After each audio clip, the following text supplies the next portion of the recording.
नमस्कार दोस्तों, स्वागत है आपका अपना ही यूट्यूब चैनल टुडे एग्जाम पर।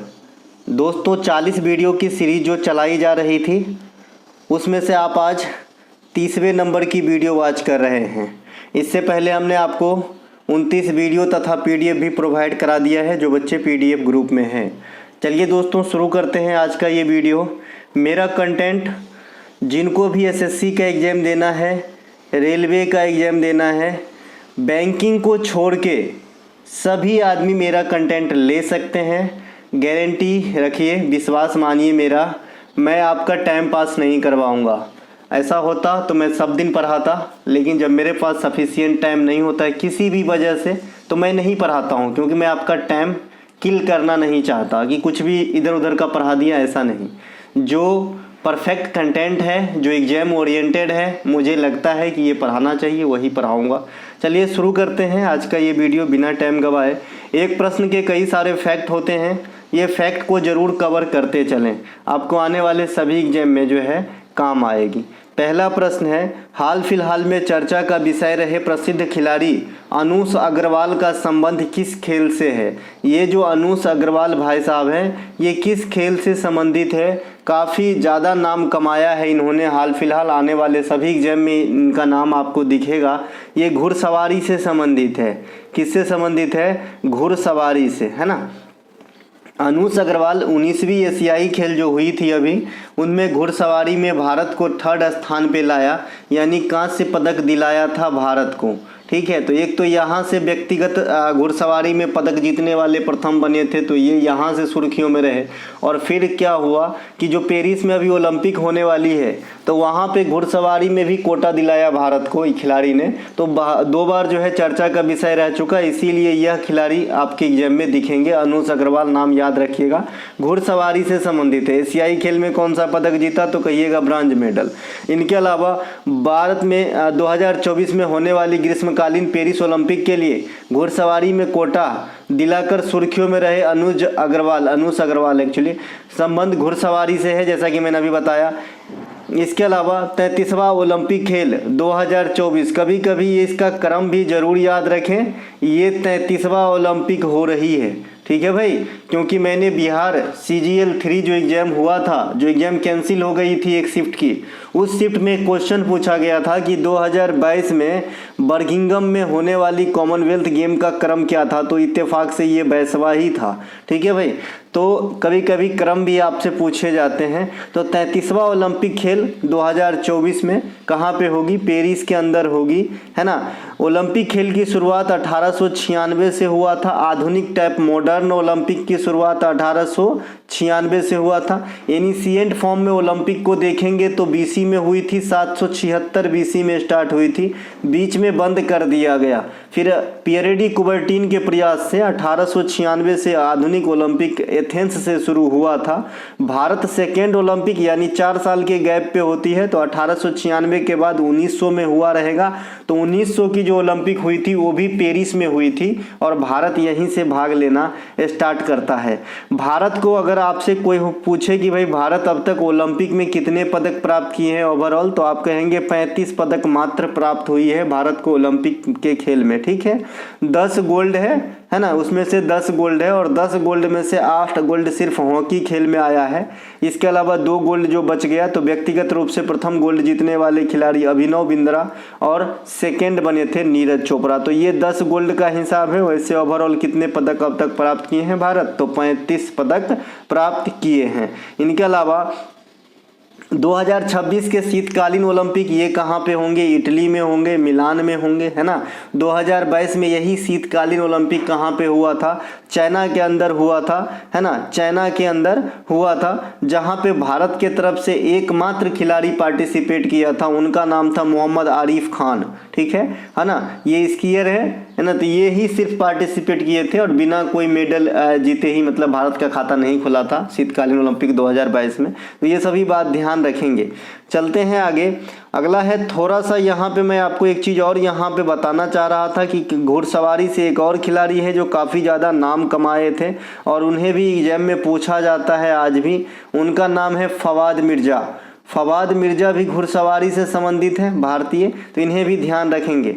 ठीक है, इनके अलावा मैं थोड़ा सा जो बच्चे छूट कहते हैं उनके लिए मैं थोड़ा सा छूट लेकर आया हूं भैया, है ना। फिर से सुन लीजिए, जो बच्चे आसानी से पे कर सकते हैं वो ये छूट न ले। हालांकि मैं बोलूँगा तो आप लेने के लिए एकदम जो है फ्री हो, आप ये छूट क्लेम कर सकते हो, लेकिन जो पे कर सकते हैं वो न ले छूट। जो जिनको वास्तव में तकलीफ़ है उनके लिए मैं लाया हूँ ये थोड़ा सा छूट, रियायत, तो आप ये ले सकते हैं। सबसे पहले ये फ्रेश बच्चे पे लागू होगा। फ्रेश बच्चा कहने का मतलब जो मेरे किसी भी PDF पहले बाय किए हैं और उसका डिस्काउंट इसमें नहीं लेगा। ठीक है ना। यानी फ्रेश अगर आप खरीदते हैं तो ई बुक का दाम है भैया 99 रुपया, है ना, फ्रेश में। और ये रेलवे वाली जो क्लास चलाई गई है 30 वीडियो की सीरीज जिसमें 5 क्लासेस हुई है, तो उसके दाम है भैया 49 रुपया। दोनों को जोड़ेंगे होता है मेरे ख्याल में 9 9 18 148 होता है। अब इस क्लास को आप 124 रुपया में खरीद सकते हैं कॉम्बो पैक में। दोनों को 124 रुपया में आप खरीद सकते हैं। ठीक है, तो अब अगर दोनों लेते हैं एक साथ तो 124 रुपया में आप ले सकते हैं। नीचे डिस्क्रिप्शन में लिंक दिया गया है, लिंक क्लिक करके आप व्हाट्सअप मैसेज करके खरीद सकते हैं, है ना। फिर से सुनिएगा, ये सिर्फ फ्रेश बच्चों के लिए है जो फ्रेश हैं, जो डिस्काउंट ऑलरेडी क्लेम करते हैं कि मैं PDF पहले लिया हूँ, मुझे ई बुक में डिस्काउंट दे, तो या तो ये वाला लाभ लें या तो वो वाला लाभ लें। आप देख ले कौन सा लाभ आपके लिए बेटर हो रहा है। ठीक है भाई, तो आप लोग 124 में दोनों कॉम्बो पैक प्राप्त कर सकते हैं। और मैंने कहा है कि जो ये ई बुक है ये एवरग्रीन टाइप से बनाया गया है दादा, आपको एग्जाम में स्टैंड रखेगा, है ना। अगर आप भगवान न करे आप ज़्यादा दिन तक पढ़े, मैं तो चाहता हूँ कि अगला ही एग्जाम आपका लास्ट डेस्टिनेशन हो, है ना। तो भैया ये ई बुक उस हिसाब से डिज़ाइन ही किया गया है कि ये कभी पुराना नहीं होगा। और मैं अपडेट तो कर ही दिया हूँ, करेंट की क्वेश्चन जो है मार्च 2024 तक का इंक्लूड है, जो भी मुझे लगता है कि करेंट आती है ना भैया। तो बिल्कुल संदेह न करें कंटेंट पे। और मैं सिर्फ आप लोगों का जो है ना मान रखने के लिए सेवा ही कर रहा हूँ, एक हिसाब से समझिए भैया। अगर कमाना होता ना तो इस कंटेंट का मैंने 99 रुपया नहीं रखता, दाम ज़्यादा रख सकता था, है ना। चलिए विशेष बात और करेंगे। और बात ये रहा कि मैं सब दिन आजकल नहीं रह पा रहा हूँ यूट्यूब पे, तो मेरे भी कुछ पर्सनल प्रॉब्लम चल रहे हैं। मैं आप लोगों को क्या बताऊँ, पिछले 3-4 महीने से ऐसा हो गया है कि जो भी खबर आती है, जो भी कुछ मेरे साथ घटित होता है, सब कुछ निगेटिव ही घटित होता है। पता नहीं क्या हो गया है।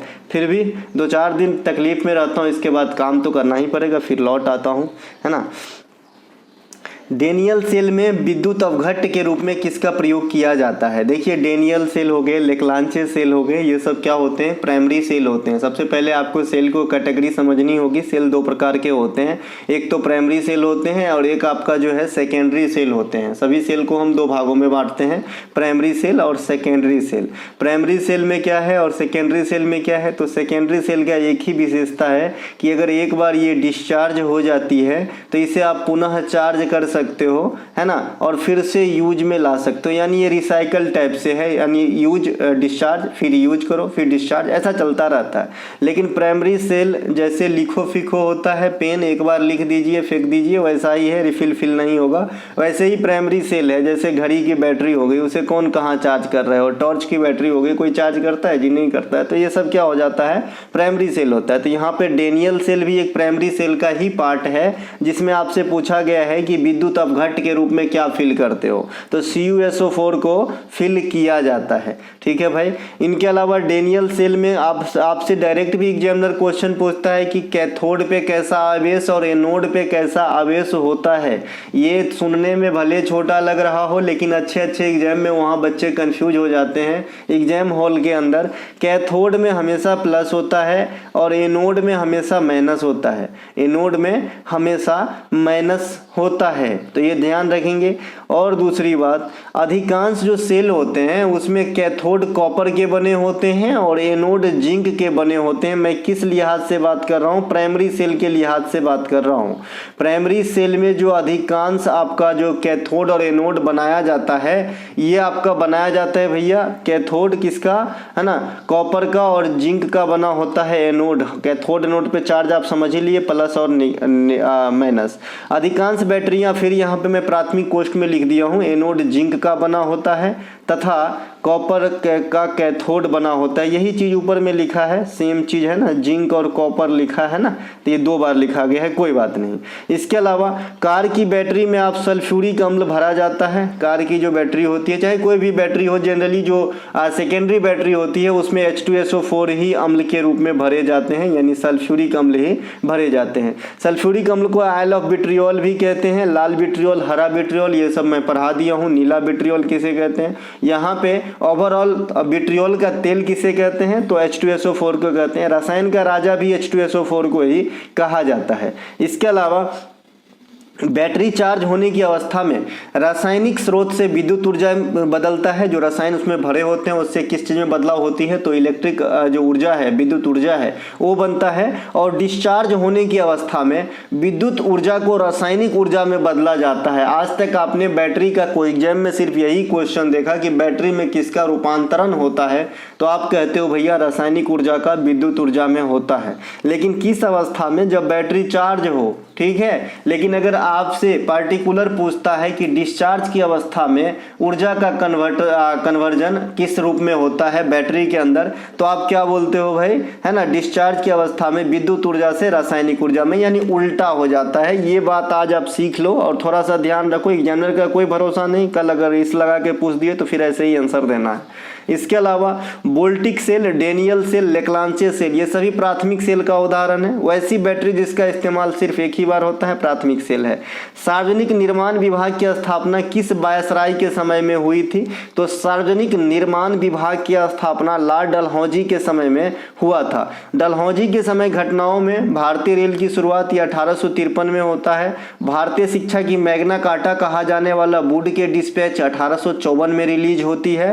राज्य हड़प नीति के तहत प्रथम राज्य जिसे ब्रिटिश प्रांत में मिलाया गया था, जिसका नाम है सतारा, ये महाराष्ट्र में है। ये 1848 ईस्वी में किया गया था। तो ये डलहौजी के समय घटित प्रमुख घटनाओं में से हैं, ध्यान रखेंगे। इनके अलावा प्रसिद्ध सिपाही विद्रोह 1857 ये कैनिंग के काल में हुआ था। संथाल विद्रोह जो है ये 1855 में होता है सिद्धू और कान्हू के द्वारा, ये भी इसी के काल में होता है, कैनिंग के काल में। और कैनिंग ही जो है ये आगे चल के इंडिया का प्रथम वायसराय बना था। गवर्नर जनरल की पोस्ट अब वायसराय की पोस्ट में कन्वर्ट हो गई थी 1857 के विद्रोह के बाद, ठीक है। सती प्रथा का अंत काफी बार पूछे जाते हैं। 1829 में विलियम बेंटिक के काल में हुआ था। राजा राम मोहन राय भी इस चीज के खिलाफ में थे, काफी अथक प्रयास किए थे। राजा राम मोहन राय को आधुनिक भारत का पिता भी कहा जाता है। इसके अलावा प्रसिद्ध वर्नाक्यूलर प्रेस एक्ट ये क्या है? भारतीय प्रेस पे शिकंजा कसने के लिए लाया गया अंग्रेजों का एक चोंचला था। इसके अलावा इंडियन आर्म्स एक्ट ये क्या है? आर्म्स नाम से ही स्पष्ट है भाई, आर्म्स मतलब हथियार वगैरह। तो इंडियन आर्म्स एक्ट की स्थापना ये 1878 में हुआ था। किसके समय हुआ था? लीटन के समय में हुआ था। जालियांवाला बाग हत्याकांड 1919 ये नरसंहार, ये काफी दुखदाई है इंडिया के हिस्ट्री में। तो ये चेम्सफोर्ड के काल में हुआ था। और ये जालियांवाला बाग जो है अपने आप में अमृतसर में है, भी पूछा जाता है। भारत सरकार अधिनियम 1919 को और क्या कहा जाता है? मोंटेग्यू चेम्सफोर्ड योजना कहा जाता है। इसी अधिनियम के तहत प्रांतों में द्वैध शासन की जो है स्थापना पहली बार किया गया था।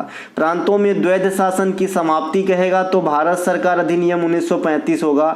और समाप्ति के जगह पे जो है एरिया को वाइड किया था, यानी प्रांत में समाप्त करके केंद्र में द्वैध शासन लगाने का काम हुआ था। कहाँ पे? 1935 वाली अधिनियम में। तो अगर समाप्ति भी कहता है कि भाई प्रांतों में द्वैध शासन की समाप्ति किस अधिनियम में, तो 1935 ही बोलिएगा, है ना। केंद्र में द्वैध शासन कब लगाया गया? तो भी 1935। लेकिन प्रांत में द्वैध शासन कब लगाया गया? तो फिर 1919 मोंटेग्यू चेम्सफोर्ड योजना के अनुसार, ठीक है। इसके अलावा भारत में पहली बार सांप्रदायिक चुनाव को इंट्रोड्यूस करवाया गया 1909 में। इसे कहते हैं मोर्ले मिंटो सुधार, ठीक है भाई, इन्हें ध्यान रखेंगे।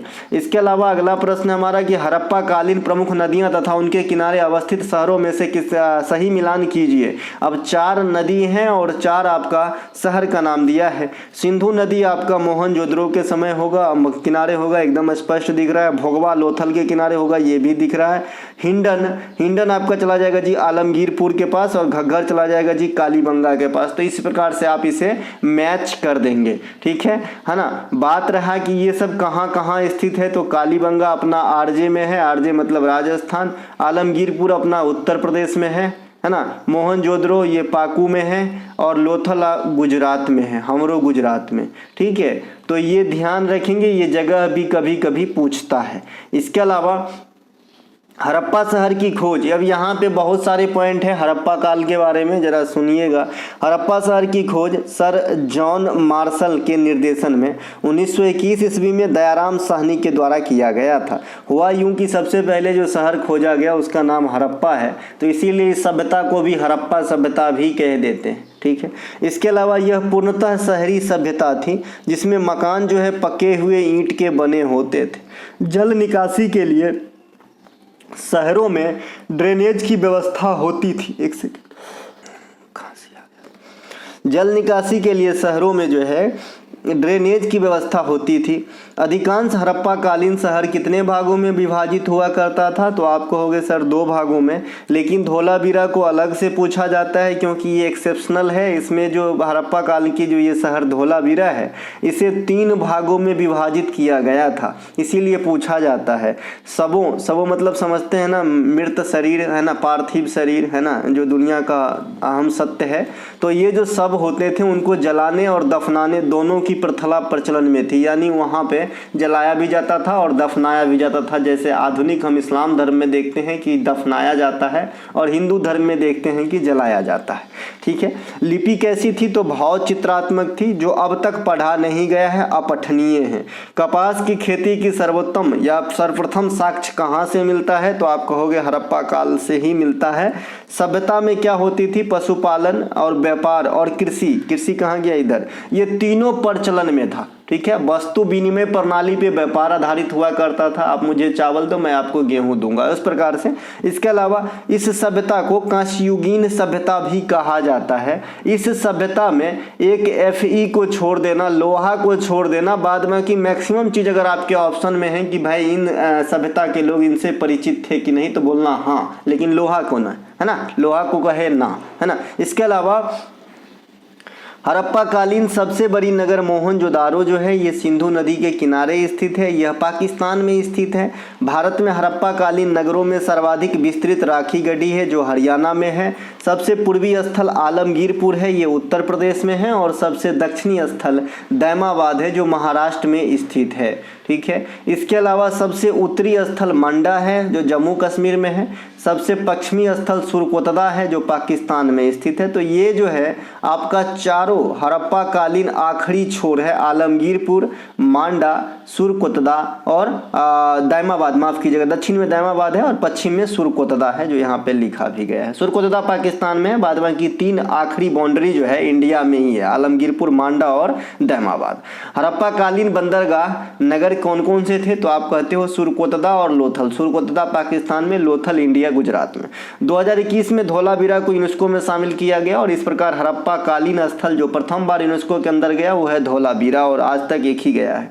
इसके अलावा वर्ष 2024 में तीसरे लता दीनानाथ मंगेशकर पुरस्कार से किसे सम्मानित किया गया है, अमिताभ बच्चन साहब को दिया गया है, बिग बी को दिया गया है ना, बिग बी को दिया गया है। लता दीनानाथ मंगेशकर पुरस्कार का प्रथम विजेता नरेंद्र मोदी साहब थे। दूसरे एडिशन जो हुआ उनके विजेता खुद लता दीदी की बहन आशा भोसले को दिया गया और जो थर्ड वाला है वो बिग बी को दिया गया है। 2023 में भीमराव अंबेडकर पुरस्कार योगी आदित्यनाथ यूपी के सीएम को दिया गया। 2024 में नेताजी आपदा प्रबंधन पुरस्कार 60 पैराशूट हॉस्पिटल उत्तर प्रदेश को जो है सम्मानित किया गया है इस अवार्ड से। इसके अलावा 2024 में भारत रत्न से सम्मानित चौधरी चरण सिंह, पीवी नरसिम्हा राव, MS स्वामीनाथन, कर्पूरी ठाकुर और लाल कृष्ण आडवाणी, ये 5 जने हैं जिन्हें 2024 में भारत रत्न दिए गए हैं। सभी को आप पहचानते ही होंगे।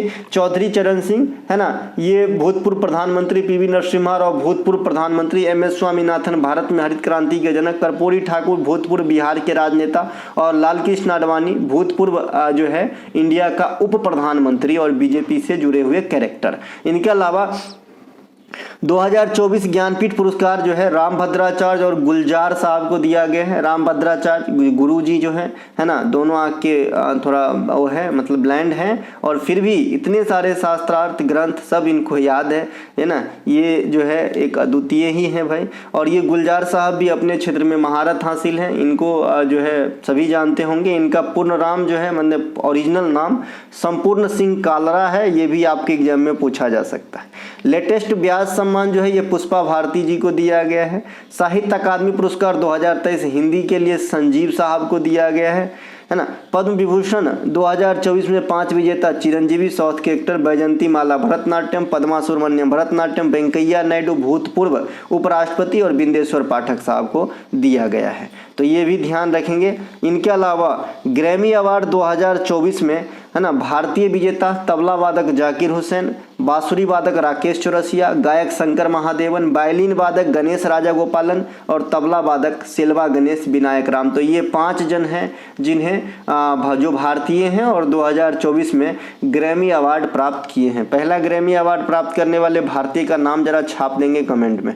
इनके अलावा अमोनिया NH3 का उत्सर्जी पदार्थ के रूप में किस प्राणी के द्वारा उत्सर्जन किए जाते हैं या उत्सर्जित किए जाते हैं। मतलब जैसे मानव में आप समझिए कि हम लोग जो है मूत्र के रूप में यूरिया का उत्सर्जन करते हैं, वैसे ही डायरेक्ट अमोनिया का उत्सर्जन कौन सा प्राणी करता है, तो ये करता है भैया मछली, है ना, अमीबा। ये सभी जो है डायरेक्ट अमोनिया का उत्सर्जन करते हैं। ठीक है, आपसे एक क्वेश्चन और पूछा जाता है कि जो जलीय जीव है वो सांस जो है ऑक्सीजन कहाँ से प्राप्त करते हैं, तो आप कहते हो कि जो जल में घुला हुआ ऑक्सीजन है वहीं से प्राप्त कर लेता है। ठीक है, इसके बाद मछली से एक और क्वेश्चन पूछा जाता है, इसके हार्ट कितने चेंबर के होते हैं, तो आप कहते हो दादा 2 चेंबर के होते हैं। और मछली से एक और क्वेश्चन पूछा जाता है कि ये कहाँ से सांस लेता है, तो ये गलफरा से सांस लेते हैं। वैसे दुनिया में सबसे विस्तृत प्राणी मछलियाँ ही हैं, नीली व्हेल, है ना। पहले तो जब छोटे थे तो विश्वास ही नहीं होता था, बाद में एक आध इमेज देख लिए, डिजिटल दुनिया आ गया, तब विश्वास होने लगा। ठीक है, इसके अलावा स्तनधारी, केचुआ, मेढक इत्यादि के सभी के जो उत्सर्जी पदार्थ है ये यूरिया है। जैसे स्तनधारी हम और आप हैं, तो हमारा जो उत्सर्जी पदार्थ है क्या है, यूरिया है जनरली, है ना। मानव में जो यूरिया का निर्माण है वो कहाँ पे होता है, तो लीवर में होता है। लीवर जो है ये सबसे बड़ी ग्लैंड है शरीर का, है ना, सबसे बड़ी ग्रंथि है मानव का लीवर, तो इसे भी ध्यान रखेंगे। और सबसे छोटा कौन सा ग्रंथि है, पीयूष ग्रंथि सबसे छोटा है, जिसे पिट्यूटरी या मास्टर ग्लैंड भी कहा जाता है। यकृत में यूरिया का संश्लेषण होता है, कौन से चक्र के द्वारा होता है ये भी पूछा जाता है, तो यूरिया का संश्लेषण यकृत में जो है ऑर्निथिन अर्जिनन चक्र के द्वारा होता है। इसमें आपने क्रेब्स चक्र का नाम भी बहुत बार सुना होगा, तो वैसे ही एक चक्र है। ठीक है, इसके अलावा मनुष्य में पूर्ण उत्सर्जी अंग कौन सा है, किडनी है। वैसे कई सारे उत्सर्जी अंग है, आप त्वचा को ले लो वो भी उत्सर्जी अंग है, पसीना वगैरह बाहर निकालता है ना, तो भी उत्सर्जी अंग है। लेकिन किडनी पूर्णतः उत्सर्जी अंग है। किडनी कितने होते हैं मानव शरीर में, तो 2 होते हैं। आकार कैसा होता है, तो कुछ इस प्रकार से होता है ना, सीम के जैसा, है ना, सेम है ना, सेम खाने वाला वैसा होता है। इसके अलावा जो वृक्क की इकाई होती है इसे नेफ्रॉन कहते हैं, और इसी को जो है कन्फ्यूजन पेयर है न्यूरॉन। ये तंत्रिका उत्तक के इकाई होते हैं न्यूरॉन। इनके अलावा सरीसृप, कीट पतंग, पक्षी, ये सभी के सभी जो है यूरिक अम्ल के रूप में उत्सर्जन करते हैं, यानी जो है अवांछित पदार्थ को बाहर करते हैं यूरिक अम्ल के रूप में, सरीसृप वगैरह। यूरिक अम्ल बहुत खराब है, मानव में आजकल इनका भी काफ़ी प्रचलन बढ़ गया। यूरिक अम्ल है ना, जो गठिया गौट का कारण बनता है।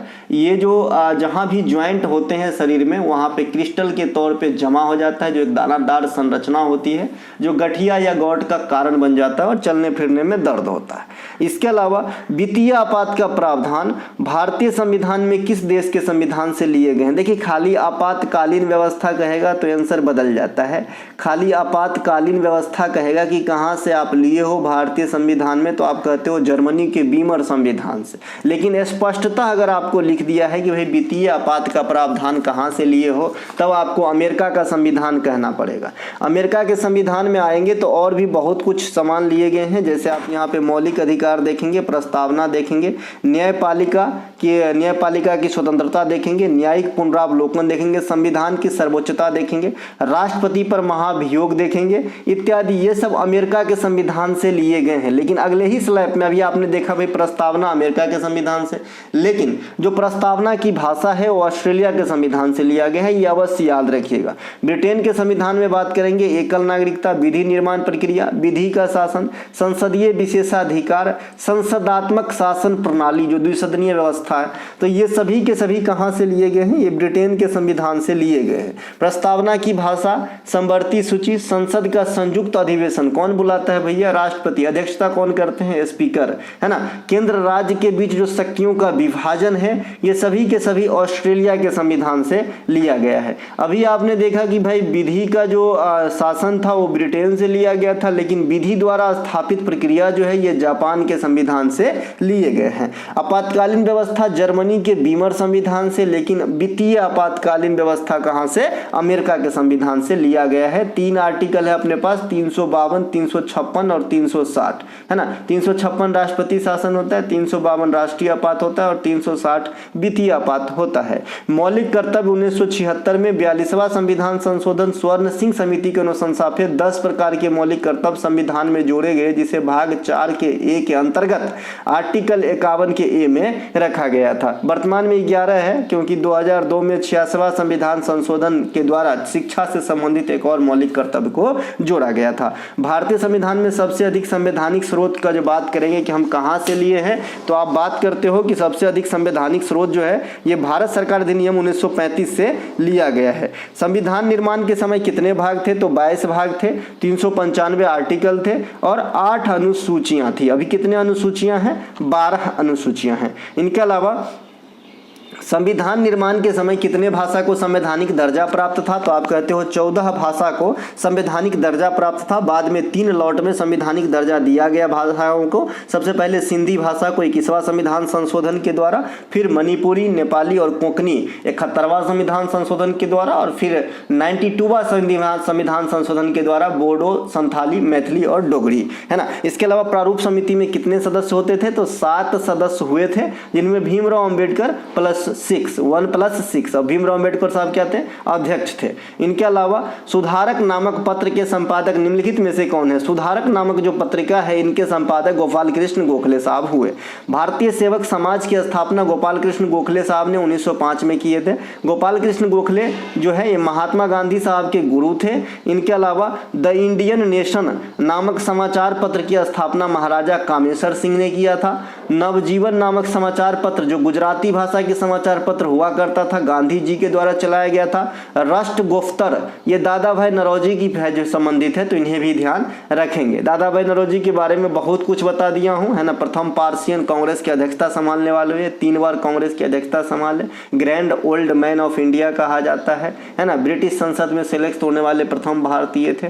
ये बहुत कुछ है ना। राष्ट्रीय आय का अनुमान सबसे पहले इन्होंने ही लगाया था। धन के अपवहन सिद्धांत इन्होंने ही दिया था, ये सब। इसके अलावा गठिया के उपचार में निम्नलिखित में से किस रासायनिक पदार्थ का प्रयोग किया जाता है? अभी आपको मैंने बताया था कि गठिया गॉट क्या होता है, खास करके बढ़ती हुई एज में ये बीमारी आम हो जाती है ना। इसके अलावा आम मतलब भाई खाने वाला नहीं, मतलब कॉमन हो जाता है ना। तो लिथियम बाइकार्बोनेट का इस्तेमाल जो है गॉट के उपचार में किया जाता है। शरीर में जोड़ों पर यूरिक एसिड का एकत्रित हो जाना गठिया का कारण बनता है। सिल्वर आयोडाइड यानी एजी है ना, सिल्वर AgI है ना। तो इसका इस्तेमाल कहाँ पे होता है? कृत्रिम वर्षा कराने, जैसे अभी कृत्रिम वर्षा का जो है प्रकोप आपने देखा होगा दुबई में, है ना। तो ये कृत्रिम वर्षा के लिए किसका इस्तेमाल होता है? अर्जेंटम आयोडाइड का।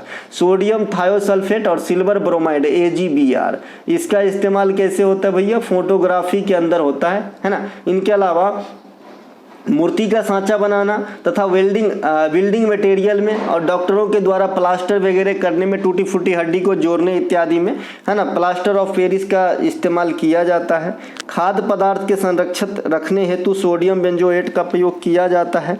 चिकित्सीय प्रणाली में निश्चेतक के रूप में क्लोरोफॉर्म और नाइट्रस ऑक्साइड का इस्तेमाल किया जाता है।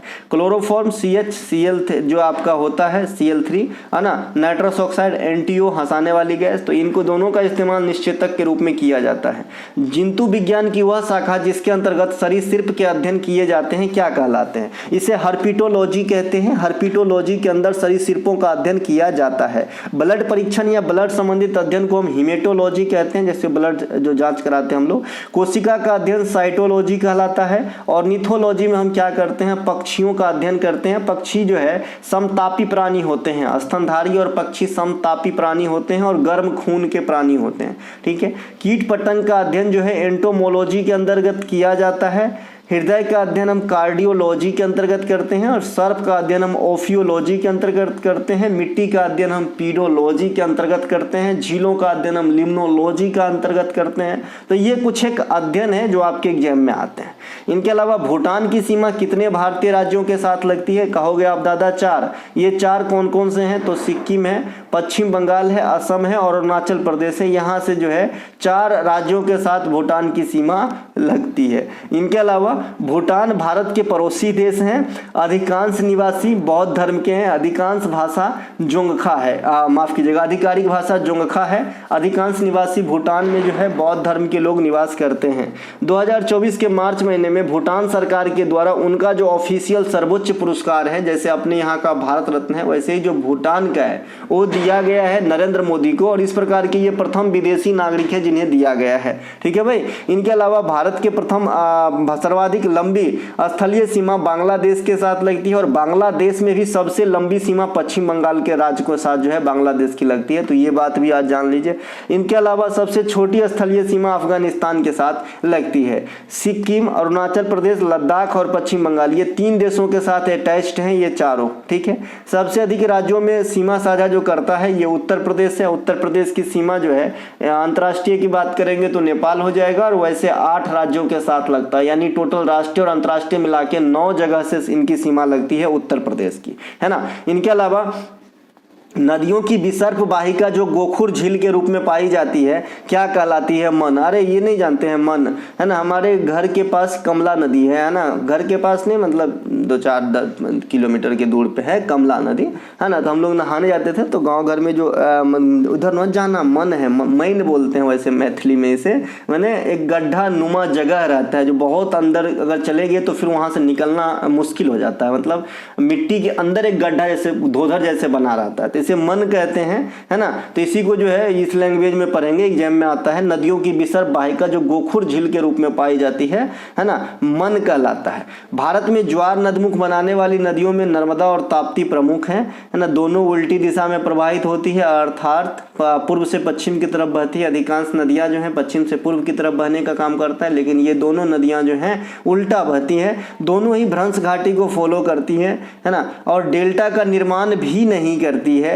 दोनों ही नदियां अरब सागर में गिरती है। तो ये कुछ एक बातें नर्मदा और ताप्ती के बारे में। नदियां द्वारा जो स्थलाकृति का निर्माण होती है जिसमें भी आकार की घाटी सबसे अधिक बार पूछे जाती है। भी आकार की घाटी का जो है निर्माण किसके द्वारा? नदी द्वारा, हवा द्वारा। तो आप कहते हो नदी द्वारा। ऑक्सवाओ झील ये भी नदी के द्वारा होता है। झरना, झरना भी क्या है? नदी का एक क्रिया ही है जो ऊंचे से गिरता है पानी, है ना, नीचे गड्ढा वगैरह बना देता है। झरना ऊंचाई से गिरने वाली जो जल होती है उसी कारण नीचे जो है मिट्टी हट जाती है, झरना हो जाती है। और जितने फोर्स में गिरेगा उतना ज़्यादा उस जगह पे गहराई उत्पन्न होती है, वहाँ का जो मिट्टी है वो हटने लगता है। तो ये झरना, ठीक है, ये सभी जो है नदी के कारण हुआ। बेंजीन के स्ट्रक्चर में कुल कितने पाई बॉन्ड होते हैं? जो बच्चे पिछला क्लास अटेंड किया होगा रेलवे वाला, वहाँ से जो है ये क्वेश्चन को आराम से सॉल्व कर लेगा। क्या होता है बेंजीन? और बेंजीन का सूत्र होता है C6H6, है ना। इसमें पाई बॉन्ड कितने होते हैं? तो सबसे पहले मैंने बताया था पाई बॉन्ड सिग्मा बॉन्ड कैसे पहचान करोगे। तो मैंने कहा था जो भी एल्केन के फैमिली के हैं CnH2n+2 फैमिली के होते हैं, इसमें सिर्फ सिग्मा बॉन्ड ही होते हैं, यानी सिंगल बॉन्ड होते हैं। सिंगल बॉन्ड म्हणजे सिग्मा बॉन्ड, सिंगल बॉन्ड को ही सिग्मा बॉन्ड कह लेते हो, ठीक है। तो एल्केन में तो होंगे सिर्फ जो है सिंगल बॉन्ड या खाली सिग्मा बॉन्ड, यानी पाई बॉन्ड इसमें होता ही नहीं है। पाई बॉन्ड इसमें होता ही नहीं है, समझ रहे हैं। तो यहाँ पे बेंजीन का पूछ रहा है। मैंने कहा था एक सिंगल बॉन्ड मतलब एक सिग्मा बॉन्ड, एक सिग्मा बॉन्ड, ठीक है।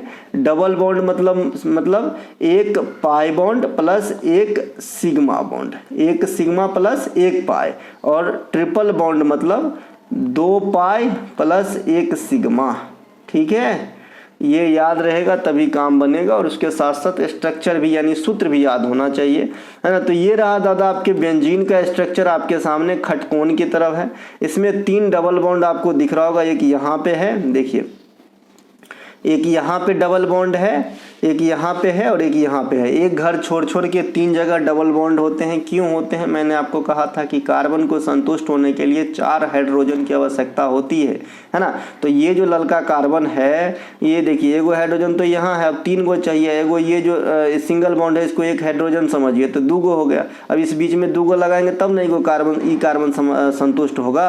उसी प्रकार से इस कार्बन को पकड़िए तो 2 गो यहाँ से मिलेगा, एगो इधर से एगो इधर से, तो 4 गो इसको भी मिल गया। वैसे ही 4-4 होने के लिए 3 बार डबल बॉन्ड खींचना पड़ता है बेंजीन के स्ट्रक्चर में, ठीक है। तो इसमें कितने, कौन सा बॉन्ड पूछा भैया? पाई बॉन्ड पूछा, आंसर है 3।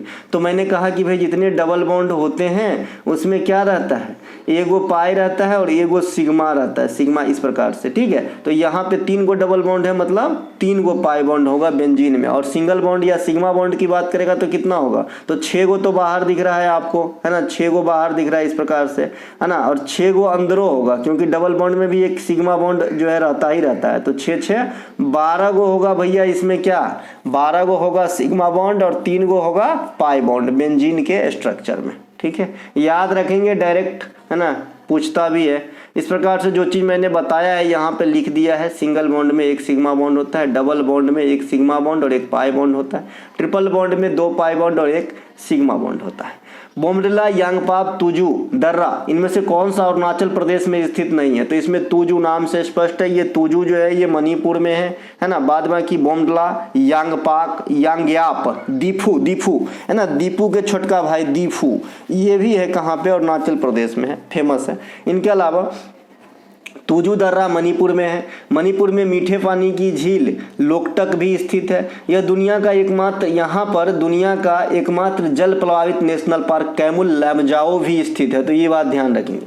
जोजिला दर्रा ये लद्दाख में है। काराकोरम, पीर पंजाल, बनिहाल और बुर्जिल ये चारों के चारों जम्मू कश्मीर में है ना।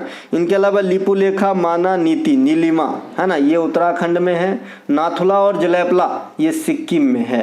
पूछे जाते हैं कुछ एक दर्रा का नाम।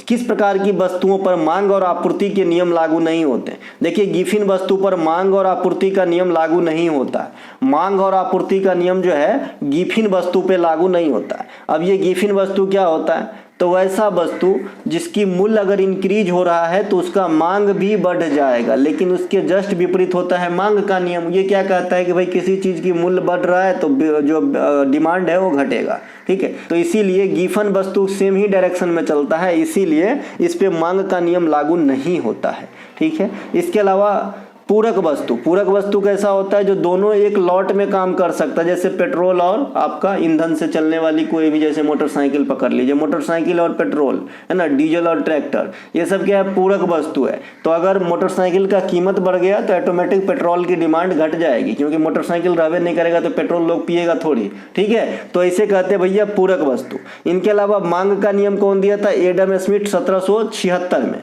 मांग का नियम देने वाले एडम स्मिथ को क्या कहते हैं? अर्थशास्त्र का पिता कहते हैं। उनके द्वारा जो बुक लिखा गया उनमें प्रमुख कौन सा है? The wealth of nation. मांग और पूर्ति का नियम अल्फ्रेड मार्शल ने दिए थे, है ना। समान वस्तुएं वैसा वस्तुएं जैसे ही उपभोक्ता का इनकम बढ़ता है उसके तरफ ध्यान देना कम कर देता है, उसे क्या कहा जाता है? सामान्य वस्तु कहा जाता है। मान लीजिए आज आप 20 के कमा रहे हो, कल आप जो है सीधे प्रमोट हो गए, मैनेजर बन गए, अब आपको हो गया 50 के। अब 20 के की स्थिति में आप 40 रुपये वाली जो है चावल किलो खाते थे, अब आपका मन बढ़ गया है क्योंकि आपकी पेमेंट बढ़ गई है, तो हो सकता है 70 रुपये वाली आप चावल लोगी और इसको जो है ना नजरअंदाज कर दोगे। 40 वाला कौन खाता है ना। तो भैया इससे बोलते हैं समान वस्तुएं कि जैसे इनकम बढ़ता है उपभोक्ता की तो उसकी जो है मांग घट जाती है। प्रसिद्ध खनन चित्रकला का संबंध किस राज्य से है? बिहार से है। मिथिला पेंटिंग भी बिहार से है। इसे जो है ना मिथिला पेंटिंग को और क्या कहते हैं भैया? मिथिला पेंटिंग को मधुबनी पेंटिंग भी कहते हैं। बिहार के प्रमुख त्योहार में आएंगे या लोक नृत्य में आएंगे तो समा चकेवा, जट जटिन, झिझियाँ, है ना, झिझियाँ दशहरा के अवसर पे होती हैं। छठ पर्व, शीतल, ये बिहार का नववर्ष त्योहार है, तो ये सब बिहार में मनाया जाता है।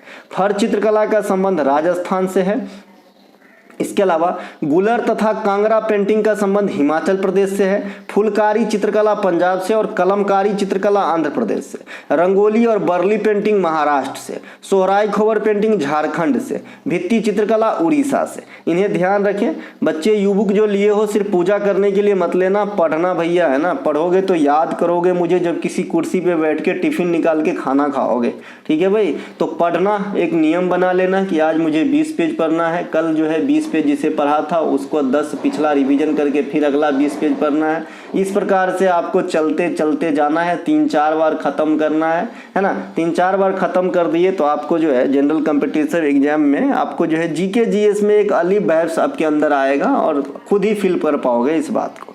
भारत की प्रथम वित्त मंत्री जिन्होंने एक भी बजट पेश नहीं किया, एक ऐसा वित्त मंत्री जो वित्त मंत्री का जनरली काम क्या होता है, बजट पेश करते हैं। हालांकि कई प्रधानमंत्री भी बजट पेश किए हैं, है ना, लेकिन एक ऐसा वित्त मंत्री जो बजट में ना पेश किए, ये कौन है भाई? तो केसी नियोगी साहब है। केसी नियोगी साहब एक्चुअली बहुत कम दिन तक वित्त मंत्री रहे, मात्र 35 दिन तक वित्त मंत्री रहे थे और इन्होंने बजट पेश नहीं किए थे, ठीक है भैया। तो ये बात आपको ध्यान रखना होगा, है ना। आने वाले समय में दिन खतरनाक हो रहा है, क्वेश्चन भी खतरनाक हो जाते हैं।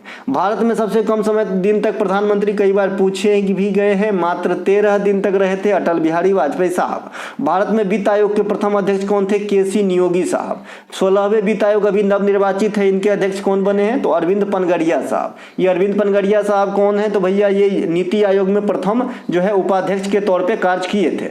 वित्त आयोग का जो गठन है ये कौन करते हैं? तो ये केंद्र में राष्ट्रपति करते हैं और राज्यों में कौन करते हैं? राज्यपाल करते हैं। केंद्र में राष्ट्रपति 5 साल के लिए और राज्यों में राज्यपाल भी 5 साल के लिए, है ना। लेकिन फर्क है, केंद्र में जो आर्टिकल है 280 है, राज्य में जो आर्टिकल है 243 आई है। केंद्र में है राष्ट्रपति करते हैं, राज्यों में कौन करते हैं? राज्यपाल करते हैं।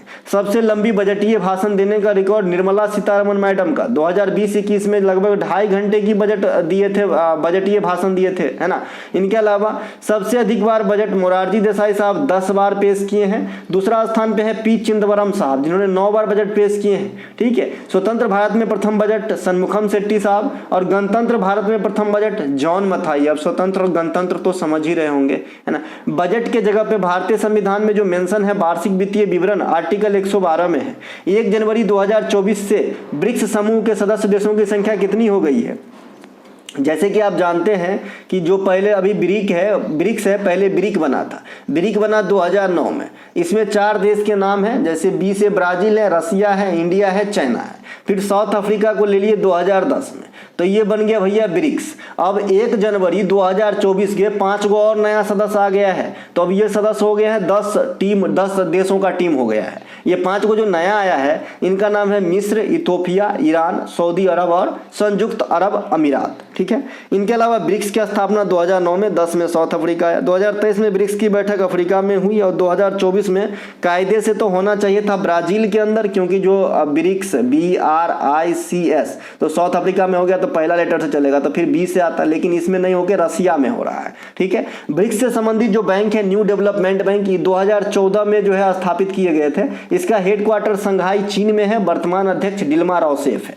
आसियान में भी नया सदस्य आ गया है, तो अब 11 सदस्य हो गए हैं आसियान में, ठीक है भैया। आसियान में नया सदस्य आया था कौन? टिमोर लेस्टे। इसके अलावा एंड्रोमेडा क्या है? यह मिल्की वे का पड़ोसी है, एंड्रोमेडा, है ना। एंड्रोमेडा गैलेक्सी मिल्की वे के सबसे नजदीकी गैलेक्सी है। साधारण अवस्था में आकाशगंगा की आकृति कैसी होती है? स्पाइरल होती है, सर्पिलाकार होती है, सर्प की पूंछ के जैसा होता है, सर्पेंटाइल होता है। इसके अलावा ग्रहों के पथ का समान आकार कैसा है? तो आप कहोगे अंडाकार होता है, अंडाकार, है ना, अंडाकार। अंडाकार के अगर अंडाकार ऑप्शन में नहीं तो वलयाकार भी रहेगा, लेकिन अंडाकार ऑथेंटिक। इसके अलावा ग्रहों की गति का नियम केपलर ने दिया था। बाद बाकी सूर्य, ब्रह्मांड, ग्रह एक बार नहीं 1000 बार पढ़ चुके हैं, इसीलिए मैं यहाँ पे नहीं रखा हूँ। आलतपूझा समुद्री निम्नलिखित में से किस राज्य में स्थित है? समुद्री तट, तो ये केरल में है आलतपूझा, है ना। प्रसिद्ध गोल्डन बीच ये उड़ीसा में स्थित है। और आपके सामने कुछ बीचेस हैं इंडिया के फेमस, यहाँ पे आप देख सकते हो। ये शिवराजपुर है, ये द्वारका गुजरात में है। ये आपका घोघला बीच है दीव में, है ना, भोगवा बीच है। इसके अलावा बहुत सारे बीच हैं जो यहाँ पे आप देख सकते हो, है ना। और जो पूछा जाता है ऋषिकुंडा बीच है, आंध्र प्रदेश में है। ऋषिकुंडा आंध्र प्रदेश उड़ीसा के पास है, उड़ीसा में, है ना। उड़ीसा में पूर्णतः गोल्डन बीच है, ऋषिकुंडा आंध्र प्रदेश में आएगा। तो ये सब कुछ एक बीच है, जरूर ध्यान रखें, ठीक है। इसके अलावा पिछले या इससे पिछले, ये 2022 नहीं, हाँ 2022, एक सेकेंड रुकिएगा जरा,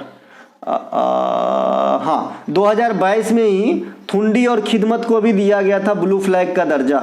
ये भी हमारे इंडिया में बीच है ना। ब्लू फ्लैग क्या होती है बता दिए हैं, जो बीच पर्यावरण के अनुकूल होता है उसे एक सर्टिफिकेट दिया जाता है, उसे ब्लू फ्लैग कहा जाता है ना। फोकस दूरी की एसआई इकाई क्या होती है, मीटर होती है, फोकस दूरी एफ की। फोकस दूरी वक्रता त्रिज्या में क्या रिलेशन है, तो वक्रता त्रिज्या की आधी होती है, फोकस दूरी एफ बराबर r/2। लेंस की क्षमता का मात्रक क्या होता है, डायोप्टर, किससे इंडिकेट करते हैं, डी से।